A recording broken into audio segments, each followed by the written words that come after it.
Good evening, devoted JPC News viewers and film fans alike. This is Not Too Critical Reviews, the show where we give brief reviews for new releases at the local cinema. My name is Renard, and since we are premiering this, our first actual show, a bit late in the year, I figure it would be useful for me to give my brief thoughts on what films I loved and the films I hated so far in 2015. Let's start with the favorites, shall we? Mad Max Fury Road. It's the film on everyone's minds, both professional critic and average Joe alike, ever since it premiered at the Cannes Film Festival early this past summer. This fully realized vision of high-octane, practical effects-driven action by a 70-year-old director by the name of George Miller, goodness gracious, a veteran, it'll factor highly by the end of the year, hopefully enough to grab the attention of Oscar voters. Love and Mercy was a gorgeous, unorthodox examination of Beach Boys band leader and musical genius Brian Wilson, played by Paul Dano in the 1960s and by John Cusack in the mental ravaged point of Brian Wilson's life in the late 80s. While Disney Pixar and their film Inside Out, where they cleverly delved into the emotions of a young girl, deservingly dominates the animated side of cinema so far this year, and seemingly has a lock on the Best Animated Feature Oscar. My personal favorite animated film of the year replaces intellectual creativity and delving and examination with pitch-perfect comedic timing and no dialogue, at least distinguishable dialogue whatsoever. We're talking about Aardman Animation's Shaun the Sheep. It reminded me of early silent films by guys like Buster Keaton and Charlie Chaplin. Goodness gracious, I love this type of cinema. And for a film that doesn't have any dialogue, it's a blast. And it makes you laugh your guts out. And it also has a Beach Boys-esque theme song, to sort of connect it to Love and Mercy. This theme song is called Feels Like Summer, what I think should be a shoo-in for the Best Original Song Academy Award. If we didn't have Mad Max this year, Mission Impossible Rogue Nation, with its Vienna Opera House action sequence and other amazing action set pieces, Mission Impossible would probably be the best animated film of the year. That's what I'm saying, without Mad Max.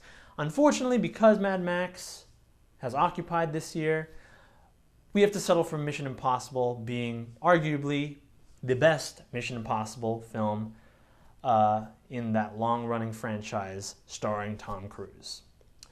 I'm just happy that this franchise is still running and continues to run since 1996, and especially since Ghost Protocol 4 years ago when Tom Cruise was scaling the Burj Khalifa. This film is a great balance in a year that is already teeming with great spy films like Spy, The Man from U.N.C.L.E., Mission Impossible, and we have yet to see James Bond in Spectre.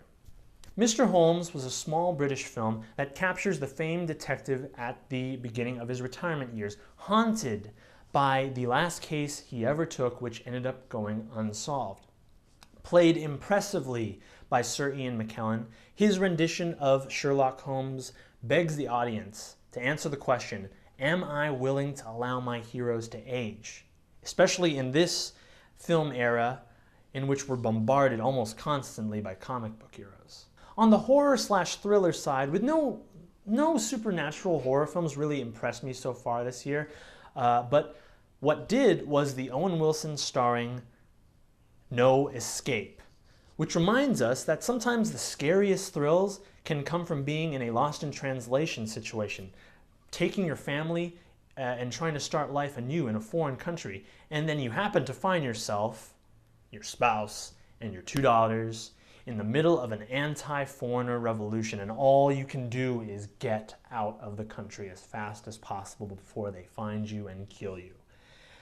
Don't listen to the xenophobic charges a lot of professional critics have been throwing at this film. This film is a simple yet harrowing tale that upholds family, upholds the fact that people shouldn't die needlessly.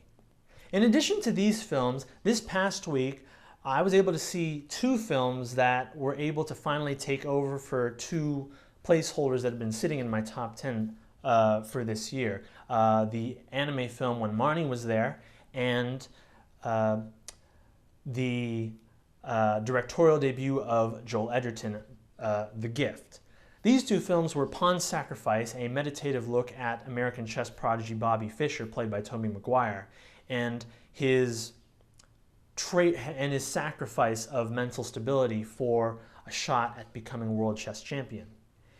The second film was Everest, a documentary-like film, and as well as a visual marvel that details the story of a ill-fated 1996 trek to the highest point on Earth, in which unfortunately 8 lives were lost. This film played out like an old-school Hollywood disaster film where you get to see all these big-name actors act alongside each other and die in spectacular fashion. And while there aren't big A-list actors in this film, there were a fair amount of recognizable guys, Jason Clarke and Josh Brolin among them. This film is a visual marvel that made you feel like you were climbing the mountain with them.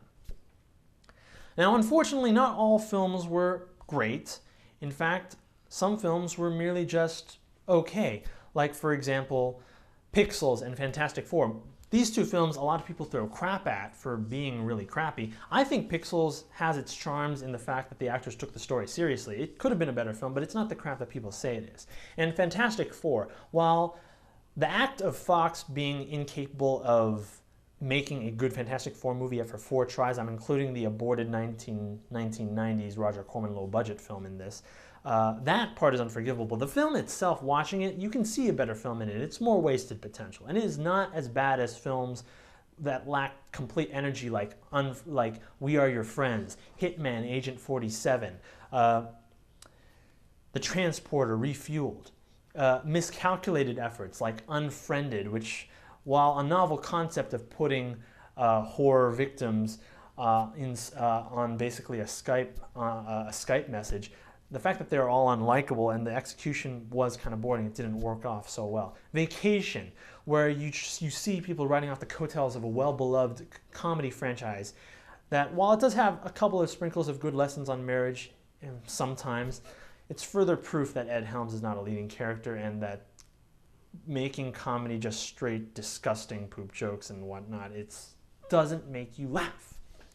War Room, further proof that Christian filmmakers, you need to step up, make better films, films with gravitas, films with subtlety, films that don't preach the gospel message but rather just live it out, breathing. But out of all of these films, this includes the utter sexual, masochistic hilarity that is 50 Shades of Grey. Out of all these films, as a person who cares about family fare, the film that most angered me was Minions. A cash grab from the start, trying to coach? I don't know. Admittedly charismatic, lovable supporting characters into a solo outing that just does not give them anything to show for it. An utterly chaotic film, a film that parents give a pass for their children just because it's entertaining. A film that joined Toy Story 3 and Frozen as the third animated film to earn $1 billion for this. I mean, I'm glad Inside Out still has $20 million more than Minions domestically, but Minions has earned $1 billion worldwide. How? I do not want to refer to this film anymore. I do not like Minions. It is probably my least favorite film of the year so far. Well, that's the cinema in 2015 so far. Have you seen any good films lately? What were the films that you loved, you hated this year so far? Please be sure to tune in next week for our first regular review show, where I'll be giving brief reviews for The Martian, Sicario, and the re-release of The Iron Giant. Be sure also to check out the video in which I explain my 5-star rating system, as well as the weekly JPC News main broadcasts. My name is Renard, and this is Not Too Critical Reviews. Have a good night.